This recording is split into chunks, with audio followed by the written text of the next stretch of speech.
ఇక ఆకుపచ్చ తెలంగాణ వుడు ఖాయం. వానలు వాపసొస్తాయి, కోతులు అడవికి పోవుడు కూడా ఖాయం. కాకుంటే ఓ షరతు, ఎన్నేళ్ల తర్వాతనో తెలియదు. కానీ గీసార్లనైతే ఎమ్మటే పట్నం పిలిపించుకొని ఆకులతోని అక్షింతలు చల్లి, కొమ్మలతోని దివనర్తలు పెట్టి, పండ్లతోని పబ్బతి పట్టాలి కావచ్చు. పోషమ్మ పోగు చేస్తుంటే మైసమ్మ మాయం చేసినట్టే ఉన్నది గీ ముచ్చట. సీఎం సారు జోగురామన్న సారు ఇద్దరు కలిసి తెలంగాణకు పచ్చశీర వరుద్దామనుకున్నది అందరికెరికే కదా.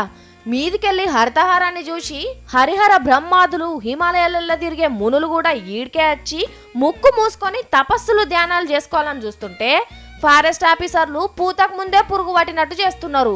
హరితహారం కింద టేకు చెట్లను పెట్టమని వరంగల్ జిల్లా గూడూరు మండలం అప్పరాజపల్లె ఫారెస్ట్ ఆఫీసర్లకు పంపితే ఏం చేసిండ్రో మీరే చూడుండ్రి. చెట్లన్నీ పెరిగి పచ్చగైతే మేకలచ్చి ఆకులు దక్కనియవని, కోతులచ్చి కీచులాటలు చేస్తాయని ముందు సూపు కొద్దీ మొలకలన్నిటినీ ఎండబెట్టి పానందిస్తున్నారు. నీళ్లు పడితే నాటుకుంటాయని కవర్లో పెట్టి ఖతం చేస్తున్నారు.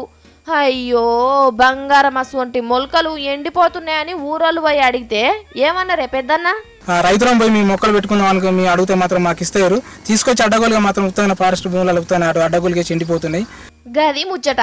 కాబట్టి గిదే తీర్లా ఆఫీసర్లు పబ్లిక్ కు హరితహారానికి హారతి పడితే సీఎం సార్ కలలుగంటున్న కాకులు దూరే కారడివి, చీమలు దూరే షిట్టడివి జల్దీనే తయారైతదంటున్నారు చెట్లంటే కాయస్ చేసేటోళ్ళు.